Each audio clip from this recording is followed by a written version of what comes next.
카페에 있는 젊은 한국인 여성과 노년의 영국 남성이 앉아 있습니다. 도란도란 이야기를 하는 것을 보니 부녀지간인 듯한데요. 그러던 다음 순간 누군가 여성을 부르는 소리가 들리고 함께 뒤돌아봤던 남성은 그 주인공을 보고 깜짝 놀라고 맙니다. 도대체 어떤 사연이 있을까요? 자세히 한번 알아보겠습니다.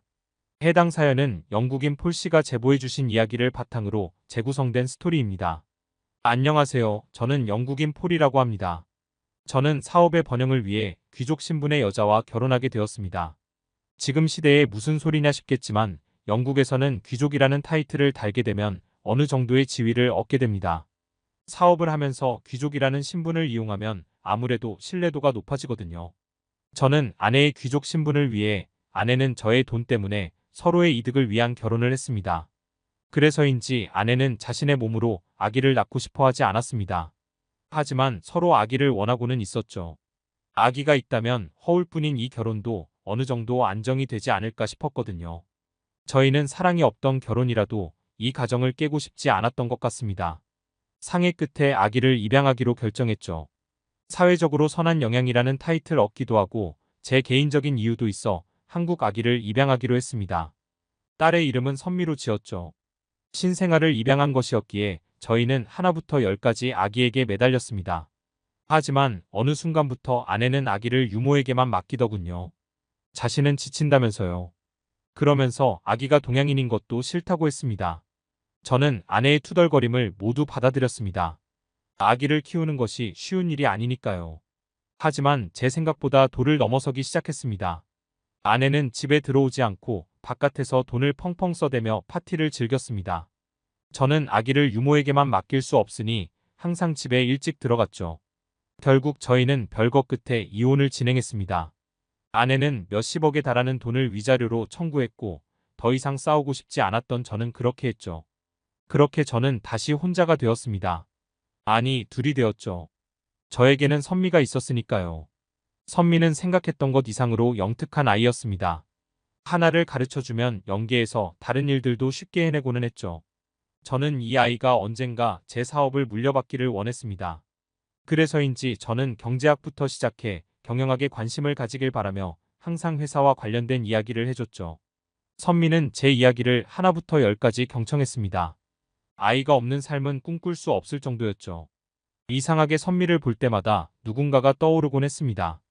그렇게 선미는 잘 자라주었습니다. 아이는 어찌나 빨리 자라는지 모릅니다. 정신을 차려보니 어느새 중학생이 되었고 또 어느새 대학생이 되어 있더군요. 선미는 다행스럽게도 경영학에 관심이 많았습니다.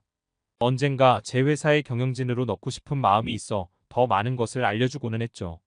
하지만 공부에 대한 열망이 컸던 선미는 자신은 대학 교수가 되고 싶다고 하더군요. 아쉬운 마음이 더 컸지만 자신이 원하는 일이니 그렇게 하도록 내버려 두었습니다. 교수 생활이 싫으면 제 회사로 와도 큰 무리는 없을 것 같았거든요.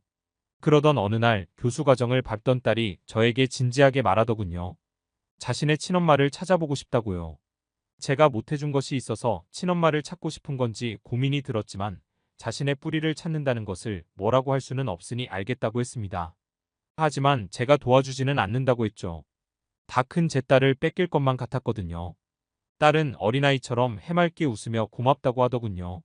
그러더니 역시 제 딸 아니랄까봐 순식간에 친엄마를 찾아냈습니다.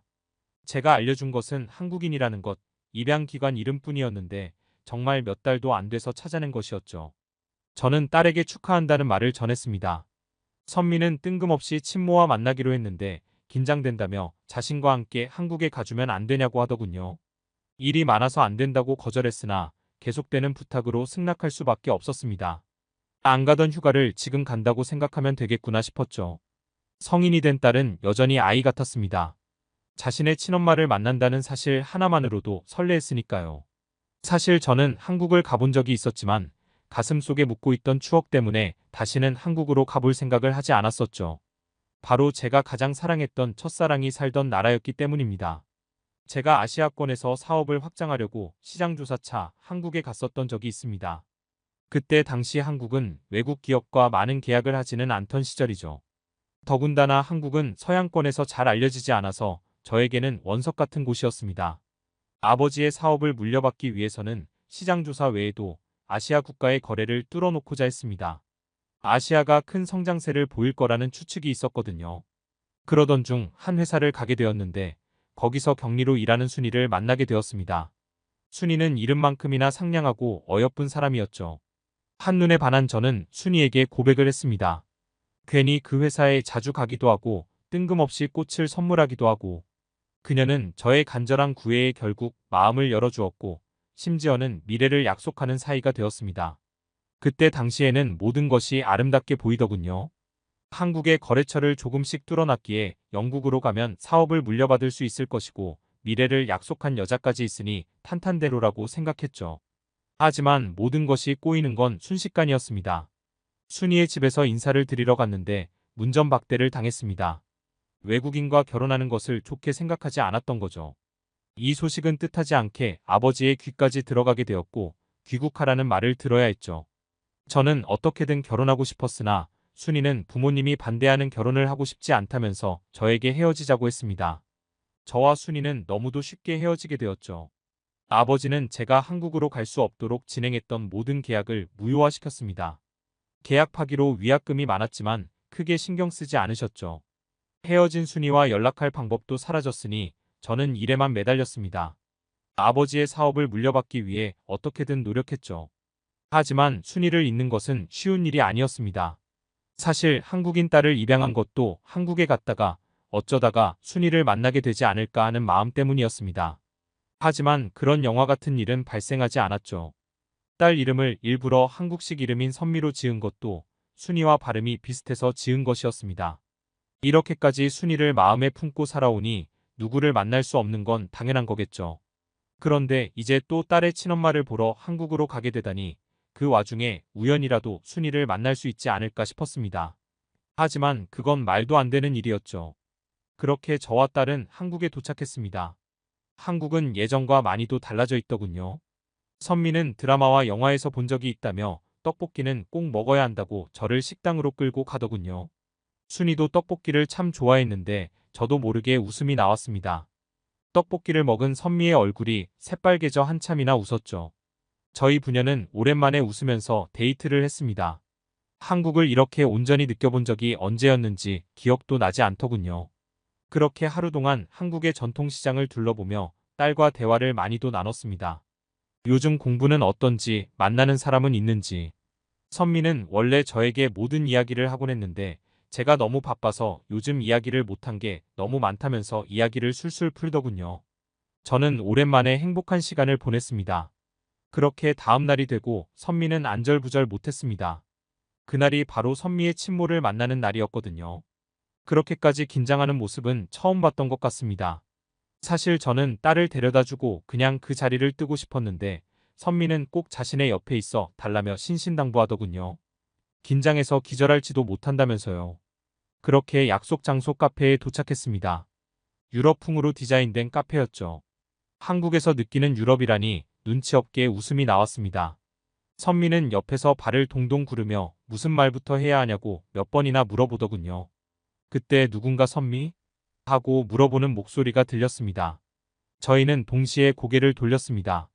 그리고 저는 시간이 멈추는 듯하다는 말을 처음 공감하게 되었습니다. 시간이 돌아가면서 순이가 제 앞에 있는 것 같더군요. 저는 숨을 멈추고 순이가 아니냐고 물었습니다. 그녀는 화들짝 놀라며 손으로 입을 가렸습니다. 어떻게 된 일인지 이해가 가지 않아 선미를 바라보았습니다. 딸도 무슨 일인지 모르기는 매한가지로 보였습니다. 자신의 친모와 양부인 제가 서로를 안다는 것이 놀라운 듯이 저희 둘을 번갈아 봤습니다. 순이는 당황스러움에 비틀거리며 반대편 의자에 앉았습니다. 제가 긴장이 되어 식은땀이 나더군요. 선미가 아닌 제가 순이에게 질문을 쏟아냈습니다. 그동안 어떻게 살았는지 이게 어떻게 된 일인지 말이죠. 순이는 저와 눈물을 머금고 헤어졌고 부모님이 정해준 남자를 만났다고 합니다. 하지만 남자는 약혼한 도중 바람이 났고 결혼도 하기 전에 헤어지게 되었다고 하더군요. 그런데 하필 아기가 생겼는데 그게 바로 선미였습니다. 가난했던 순이는 부모님조차 도와주지 않아 자신의 힘으로 아기를 키울 수 없다고 판단했고 입양을 보낸 것이라고 하더군요. 그 후로는 오직 입양간 아기에게 사죄하는 마음으로 혼자 살았다고 했습니다. 그런데 그 아기를 입양한 사람이 바로 저였던 것이죠. 저는 그제야 깨달았습니다. 선미를 볼 때마다 순이를 떠올릴 때가 있었는데 그게 당연했다는 사실을요. 저의 간절함이 선미를 통해 순이를 다시 만나게 해준 것이 아닐까 싶더군요. 저는 이것이 바로 운명이라고 생각했습니다. 순이와 저는 연락처를 교환했고 한국에 있는 동안 많은 시간을 셋이서 할애했습니다. 선미와 저는 영국으로 다시 돌아왔고 연락을 계속하는 상황입니다. 사실 저는 영국으로 돌아오기 전에 순이에게 다시 만날 것을 제안했는데요. 아직 답변이 없어 기다리는 중입니다. 저희 운명이 끝나지 않도록 순이가 긍정적인 답변을 해주길 바랄 뿐입니다. 지금까지 폴씨가 보내주신 사연에 대해 소개해드렸는데요. 어떻게 보셨나요? 클립 뉴스에서는 여러분의 사연을 기다리고 있으니 소개해주고 싶은 사연이 있으시면 언제든 제보 바랍니다.